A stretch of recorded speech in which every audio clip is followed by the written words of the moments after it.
Magandang umaga po sa bawat isa sa inyo. Welcome back to our 365 Daily Devotions.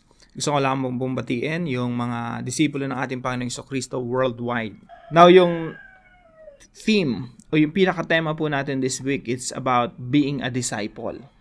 Kaya binabati ko lahat ng mga disipulo ng Panginoong Jesucristo. If you consider yourself a disciple of the Lord Jesus Christ, then this devotion is for you. At malaking tulong rin po itong series natin na ito para sa mga nagsisimula pa lang sa pananampalataya, being a disciple. Now, ihanda po natin ang ating mga puso't isipan na tumanggap ng salita ng Diyos. Best practice po, lagi po tayong nananalangin, Lord, sa devotion namin na ito, tulungan niyo po kami, Lord God, na tumanggap ng biyaya ng inyong salita. So, ito po ay pagkaing spiritual na gusto natin makapagpalusog sa ating spiritual na pumumuhay. So, tanggapin po natin ang tinapay ng buhay, ang salita ng Diyos. Matthew 16:24. Then Jesus said to His disciples, "Whoever wants to be my disciple must deny themselves and take up their cross and follow me." Mga kapatid, ito po yung totoong pagsunod. Ito po yung totoong discipleship. Ito po yung totoong pagiging alagad ng Panginoong Jesucristo. Na madalas po hindi na natin naririnig. Minsan, depende sa mga churches, no? Whoever wants to be my disciple must deny themselves, take up their cross, and follow me. Sabi po sa Tagalog, sinabi ni Jesus sa kanyang mga alagad, sino mang nagnanais sumunod sa akin, ay kailangang itakwil ang kanyang sarili. If you want to follow the Lord Jesus Christ, gusto mong magdisipulo ng ating Panginoong Jesucristo, kailangan mo itakwil ang iyong sarili, pasanin ng krus, at sumunod sa akin. So yung pagsunod sa Panginoong Jesucristo, pagiging disciple ng ating Panginoong Jesucristo, hindi yan paisi-isi lang. Hindi yan madali. Kaya yung una nating katuruan ngayong umaga, Jesus is not a prosperity gospel teacher. Jesus is not a prosperity gospel teacher. Now, dito sa mundo ngayon, no? Ang daming prosperity gospel teachers. Of course, wala naman sa kanilang magsasabi na ako I preach prosperity gospel. O ako, ito gusto ko, prosperity gospel, ito pinapangarap ko. Hindi naman nila sasabihin yun eh. Pero madalas yun yung naririnig natin sa YouTube, sa Facebook, sa social media, sa mga videos na pinapanood natin. Na ang content ay parang ganito. If you follow the Lord Jesus Christ, your life will be better. Magkakaroon ka ng maunlad na pumumuhay. Magkakaroon ka ng magarang sasakyan, magkakaroon ka ng magarang bahay, magiging, madadami pera mo, maging successful negosyo mo. Well, generally speaking, kapag sumunod ka sa Panginoong Jesucristo, magiging excellent ka talaga, magsusumipag ka talaga. At iaalay mo lahat ng ginagawa mo sa Panginoon.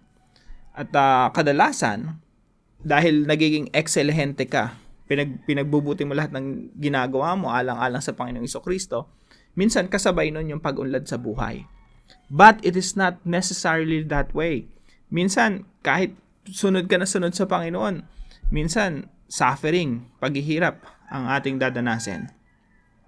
So, ang pag-unlad sa buhay, pagkakaroon ng magarang sasakyan, magarang bahay, maraming pera sa bangko, hindi po ito sukutan ng tagumpay natin sa ating pagsunod sa Panginoong Jesucristo. Jesus is not a prosperity gospel teacher. Hindi ibig sabihin ng sumunod ka sa Panginoon, uunlad ang buhay mo, magiging prosperous ka. Now, lagi ko pong nababanggit sa mga illustrations ko, no, meron akong mga kaibigan na Buddhist na sinishare ng gospel. At ang gusto nilang Jesus, yung Jesus na prosperity gospel teacher. Ayaw nila ng totoong Jesus.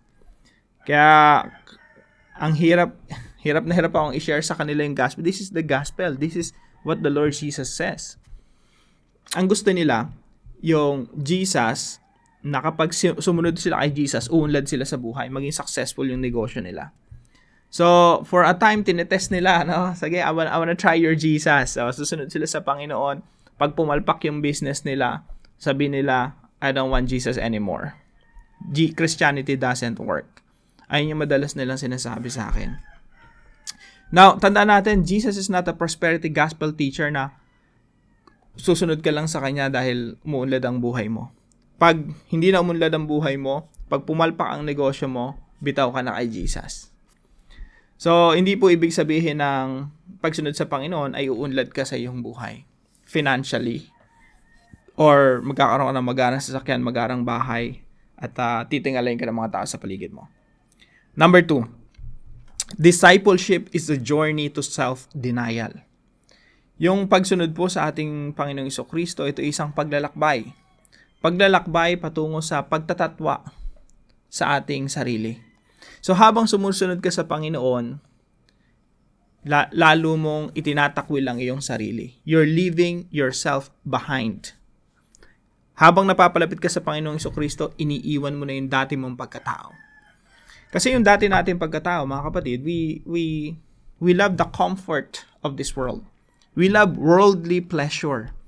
Yung mga bagay na nakapagpasaya sa atin na galing sa mundo, yung mga tukso, no? Mga kasalanan na ginagawa natin.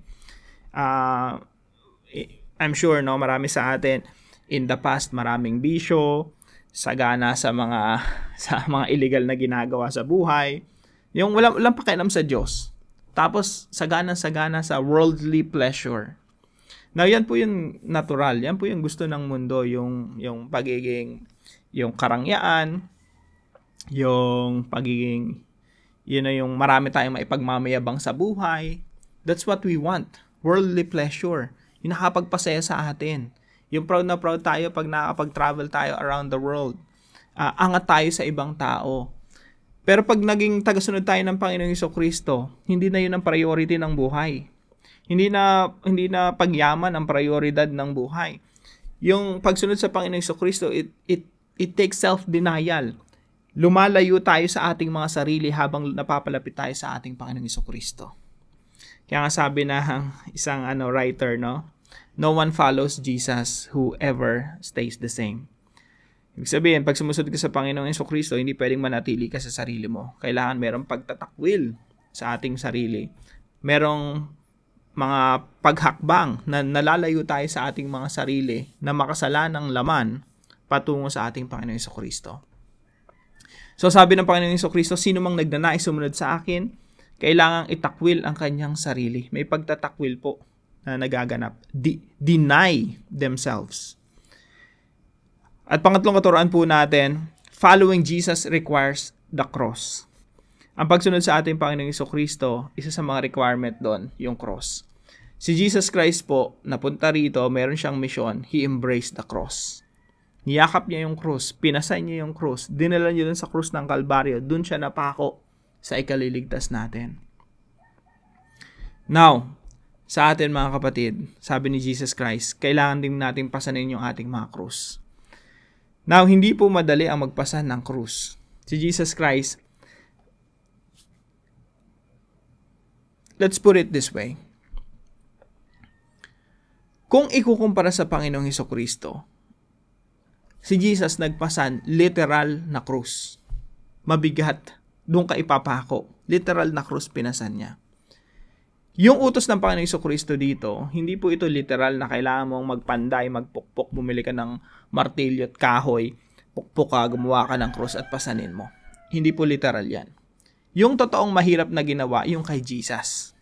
Yung sa atin, kung ikukumpara sa ginawa ni Jesus, madali na lang. Okay? Madali na lang. Ang ibig sabihin po ng pasanin yung krus na sinasabi ng Panginoong Jesucristo rito, you're willing to die for Jesus. Na kahit anong mangyari sa punto ng, kahit anong mangyaring sitwasyon sa buhay mo, susunod ka pa rin sa Kanya. You will keep following Him because He is your Lord. He is your Savior. At ang isang kahulugan po ng pagpasan ng krus, susundan mo yung misyon ng ating Panginoong Jesucristo. Kaya po, kung ikukumpara sa ginawa ng Panginoong Jesucristo, hindi nga literal na krus yung papasanin natin eh. Mas madali na nga lang yung gagawin natin, madalas hindi pa natin nagagawa. Ang gusto ng Panginoon sa atin, sumunod na nga lang eh. Sasabihin sa atin ni Jesus, alam mo, Russell, ako na nga nagpasan ng krus eh. Literally, pinasan ko yung krus sa krus ng Kalbaryo. Ikaw susunod ka na lang. Magiging parte ka na lang ng mission ko. Magiging parte ka na lang ng mga bagay na pinapagawa ko sa iyo. Susunod ka na lang. At madalas po hindi pa natin nagagawa. At pag nahirapan tayo sa buhay natin, madalas bumibitaw pa tayo sa Panginoon. So mga kapatid, yung pagsunod sa Panginoon, it requires self-denial and it requires taking up our own crosses. Na Lord, you did this for me. You died for me. Now, I wanna die for you. Willing ako mamatay para sa inyo. Gusto kong magpaglingkuran kayo hanggang katapos-tapusan ng aking buhay. So, following Jesus requires the cross. Na talagang, Lord, hindi ako bibitaw sa inyo. Kahit magdusa ako, papasanin ko yung cross ko, maglilingkod ako sa inyo, kahit mahirapan ako. Hanggang katapos-tapusan ng buhay ko. No? That's discipleship. Now, bilang application po sa mga pinag-aaralan po natin. Number 1, let's reject prosperity gospel. Maganda simula pa habang tayo lalo na sa mga nagsisimula pa sa pananampalataya, no, sa pagsunod sa ating Panginoong Jesucristo. Alam mo na yung tatahakin mo, it's not prosperity. It's the gospel of the Lord Jesus Christ. And we have to reject prosperity gospel na hindi ibig sabihin na pagsunod mo sa Panginoon, uunlad ka sa buhay. Dapat clear na yon, umpisang-umpisa pa lang. Clear na sa iyon. Na hindi porke sumunod ka sa Panginoong Jesucristo, mapropromote ka, uunlad negosyo mo, magkakaroon ng magandang sasakyan, magandang bahay. So let's reject prosperity gospel. Simulat sa pool. Alam na natin. Number 2, deny ourselves of worldly pleasures. Yung pagsunod sa Panginoong Jesucristo, kinakailangan talaga ng paghakbang palayo sa ating mga sarili. Yung self-denial. Itinatakwil natin ang mga kagustuhan ng laman.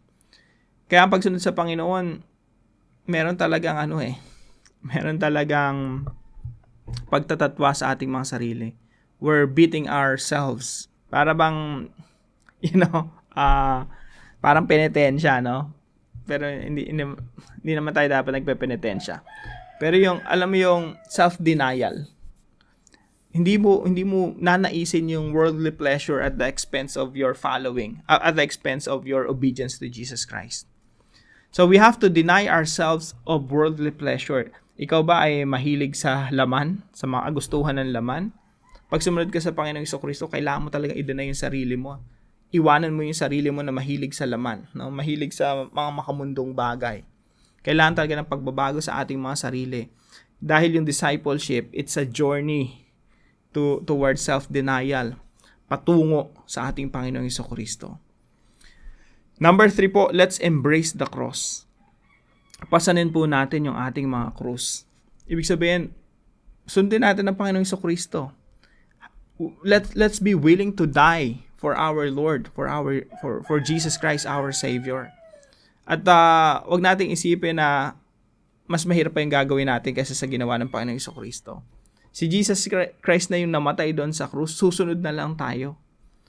At hindi literal na cross yung papasanin natin. Ibig sabihin, maging parte tayo sa misyon ng ating Panginoong Jesucristo. Let's give our lives for God's mission. Sa misyon na inumpisa ng Panginoong Jesucristo, sa misyon na pag-abot ng maraming tao, mapalapit sa ating Panginoong Jesucristo, mapalapit sa Diyos, mga taong matutubos sa pamamagitan ng dugo ng ating Panginoong Jesucristo. Kaya once we embrace the cross, magiging parte tayo ng misyon ng Diyos. Na, Lord, I'm willing to die para sa kilusan ng ating Panginoong Jesucristo. Kasi si Jesus Christ, pinasan niya yung krus eh. Si Jesus Christ, pinapasan niya yung krus niya sa mga disipulo niya. Madami sa kanila, literally, nagpasan din ng krus. Ikaw kapatid, di ka na magpapasan ng literal na krus. Magiging parte ka na lang ng kilusan ng Panginoong Jesucristo. Na ang Panginoong Jesucristo, ang gusto niya, pagharian lahat ng mga bansa. Pagharian ang buhay mo, ang buhay ng iyong pamilya, buhay ng iyong mga anak, mga kapatid, tito, tita, lolo't lola, buhay ng iyong mga kaibigan. At tayo, parte tayo nun. We want to carry our crosses. Lord, maglilingkod ako sa iyo. Iaabante ko. Sa pamagitan ng aking buhay, I will do my best to advance the great commission of the Lord Jesus Christ. So let's embrace the cross. Now, para po sa ating discussion, are we following Jesus in His way? Sumusunod ba tayo sa Panginoong Jesucristo sa kanyang kaparaanan o sa ating kaparaanan? So pag-usapan natin yan sa ating mga discussion groups at para naman po sa ating panalangin. Lord, it is easy to worship and follow you when everything is well and good. I know the time will come when my faith will be tested and difficulties will come my way. Following you may become nearly impossible. By that time, I pray that you will keep my faith strong Enable me to continue following Jesus. It is my desire to serve you at all times, even in the toughest moments of my life. I want to serve you and honor you, not in my way, but in Jesus' way. I pray this in Jesus' name. Amen and amen. Napakagandang panalangin po na dapat isama natin sa ating panalangin ngayong umaga. Now, gusto ko po magpasalamat kay Brother Marlonito. Salamat sa iyong pagsuporta dito sa ating channel. Kung may natutunan po kayo sa devotion na ito, ipaalam niyo lang po sa comment section right below this video. At